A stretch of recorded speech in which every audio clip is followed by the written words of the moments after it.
What is good? So before I even get in the gym, my workouts actually start the night before with my food that I eat. I try to make sure I get some extra carbs, really fuel up with good nutrition, so I'm ready to go to explode my best. And sleep is the next part of the puzzle that's really important for me. So I try to make sure I get a really good night's sleep, and then I'm ready for the gym, ready for the workout. And there's a lot that goes into that priming day, which maybe I'll get into in another video, but let's get into the workout. It starts the day before. You don't just wake up on a random day and go have your best training day, have your best jumping day. It starts with a lot of prep, from nutrition to sleep to body awareness, meaning understanding when your body's ready to take on that load. Let's go. So also in the morning, I go fasted. So I fueled up the night before. I have some coffee, black coffee, no creamer, no nothing. So I'm fasted. I like that because it gives me a little bit of a lighter feeling where I'm fueled up, my body's ready to go, but I don't have any food in my system. So that way I'm in that attack mode. That's what works for me really well. I've been trying different diets for a long time, and that's my favorite. So that's how I like to feel. I jump on an empty stomach. I work out on an empty stomach. I feel great on an empty stomach, and my energy feels amazing. So just another quick tip. Woohoo! What is good? My name is Coach Steve. I'm here with I Love Basketball, and today I'm going to be teaching you my secret workout. Let's go. What's poppin', everybody? If you're new here to I Love Basketball TV, we do new videos every single week for your ball handling, your shooting, and your vertical jump, which is what I'm all about. So if you're new here, hit that subscribe button. Let's get to it.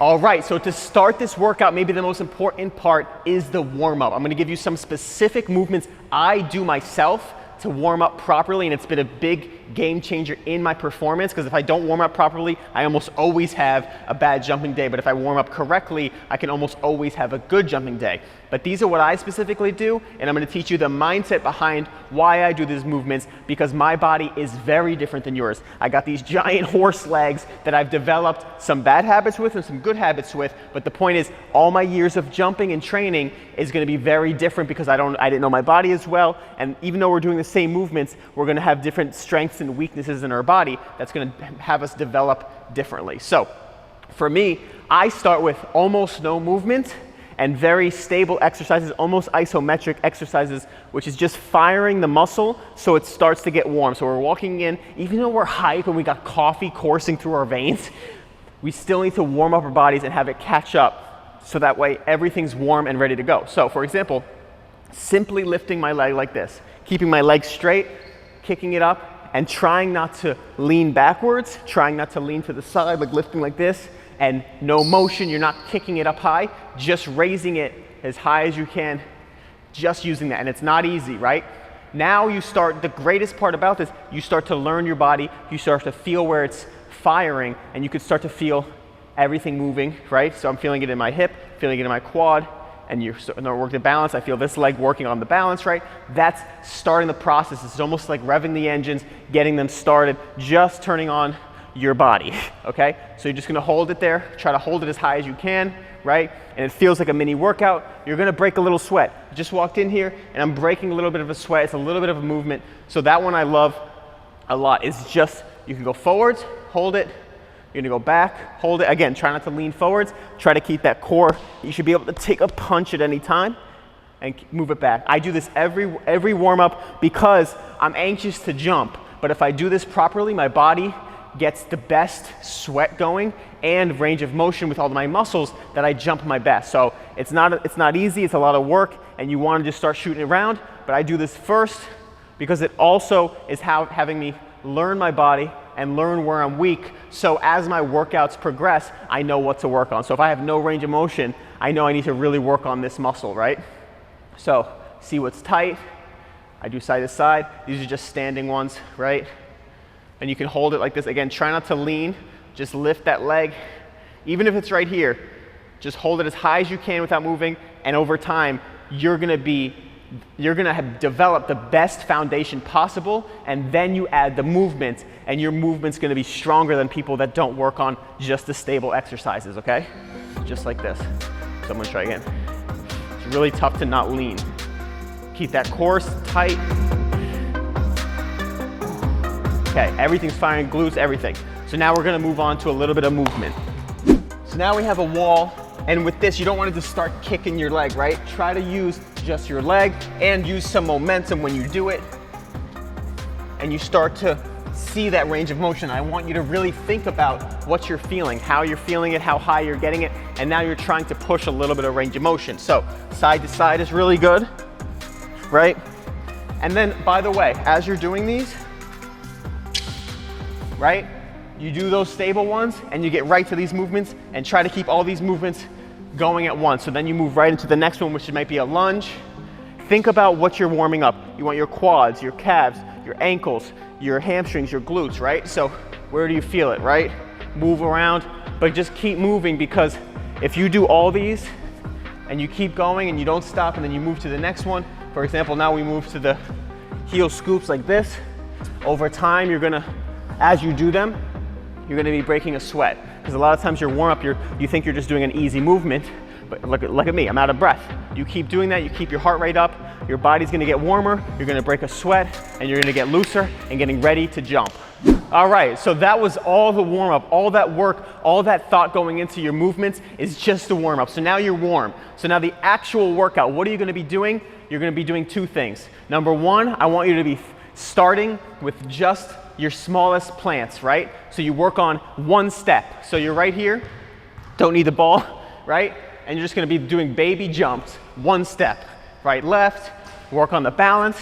And the reason why this is so important is because so many people just wanna jump their highest, and that's what I did for a lot of my first couple years of my jumping, is I just went off the plant that got me the most vertical, and I kept increasing that, but then I kept narrowing my mindset with one dunk, one angle, one plant, and then when it came to a game, I couldn't even do a good layup because my other plants were so out of practice that if I wasn't coming from that specific angle, that specific plant, I couldn't even take off nearly as high. So I want you guys to avoid that. So in this workout, you're gonna just jump and slowly increase the intensity. So you're gonna do 3 reps on each side, jump your hardest, but build up from 25% to 100%. So you can go from a 25% effort jump. I'm not gonna jump right now. I'm not fully warm, but the point is you can switch, let your breath recover, and then go a little bit harder, maybe a 50% jump. And then on the 3rd rep, 75 to 100%. You don't need to go 100 yet, but just more effort, left, right. So you did one step, that's a drop step, right? Then you're gonna do a light jog into it, same thing. Couple reps, left, right, and you're gonna do the same progression of the percentages where each rep you're gonna jump a little bit harder, and you're gonna jump from each plant, and you're even gonna add some 1 foot. So maybe with the ball, you do some 1 foot layups off both things. Another thing is great is that I do it because my left hand is so terrible off a layup. So in a game, I wanna be able to take off, go up with my left as naturally as I do with my right. So it's a great way to warm up, and it's a great way to work on your bounce from all plants. One of the biggest keys of my vertical jump workout when I'm trying to increase my vertical is throwing a crazy lob. I know it sounds sporadic or it sounds not so scientific, but when you throw yourself a lob, in my experience, really high, this ball's not that bouncy. You want to bounce your ball. I actually usually inflate mine a little bit more. Or you could throw it off the backboard, right? Even if you can't do it yet, do it as your vertical jump workout. So what I mean by this is you throw a lob really high, try to do it, boom, boom. And number one, you're working on the timing, because if you start going for the ball and timing it when you're close to dunking, you're gonna have that timing worked.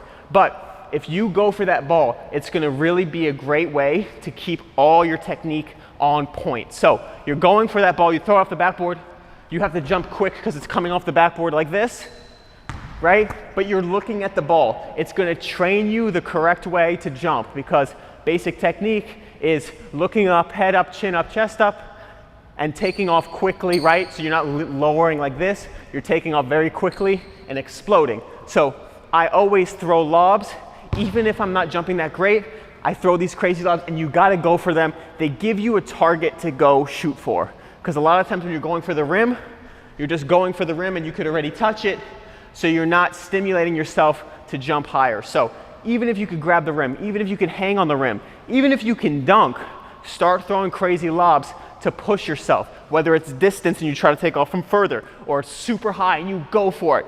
Even my latest dunk session, I did a self-bounce dunk, and I bounced it, And it was probably my best dunk of the session because I really took off and went for that ball, and I was going up with it, and I reached as high as I can, and it was one of my best jumps of the session. So you can manufacture that technique by using these lobs and understanding those are going to be your best jumps.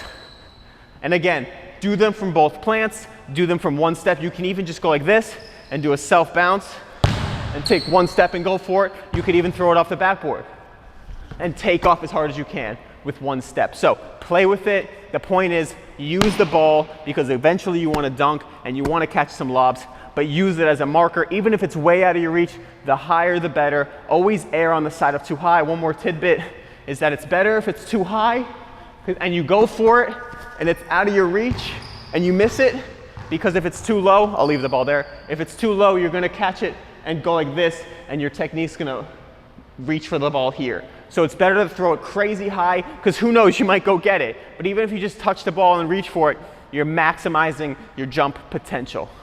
Now, to end the workout, this is a game changer, and I really want you guys to implement this, and it is recovery. But you can do recovery instantly. I have this hamstring that I'm dealing with an injury, and when I finish jumping, even though I'm jumping on it, it's a whole different story about why I'm jumping on it, all these different things. The point is, when you jump and you're landing, that is a lot of explosive movement compounding your muscles.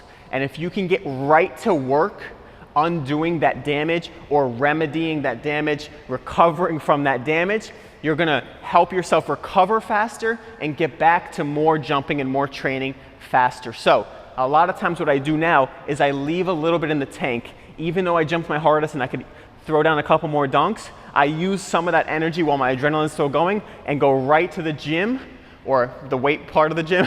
I go right to the weights and I start using it to help me stretch out, to undo, because when you land and you jump, it's a lot of explosion. Your muscles are really contracting and expanding fast, right? So now we go right to the stretching while I'm still warm, while I'm still sweating, and stretch out, use a weight to stretch me out, do a single leg, stretch me out, go in the squat position, really stretch out, because now you're telling your body, because with the jumping, you just told your body, explode, explode, explode. These really tight movements, explosive movements. But then if you can do it at the end of your session that you're stretching and lengthening, then you're gonna get blood flow to that region. You're gonna start your stretching process, and that momentum is building in the recovery immediately. So then you leave the gym, for example, what I like to do, before I even leave the gym, I start my stretching, and then I fuel up, I hydrate, I get a lot of good nutrients to help my body repair and recover. And then that night I do one more stretch. Maybe even take a bath, an Epsom salt bath or an ice bath. I like to alternate between the two.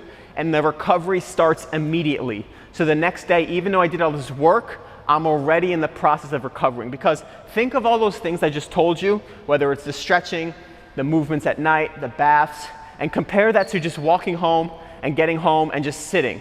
All that muscle that's just been pounded on is just gonna sit still, and it's thinking it's still in that mode. So you're gonna tell it now it's recovery before you even leave the gym. So that is a huge, huge key.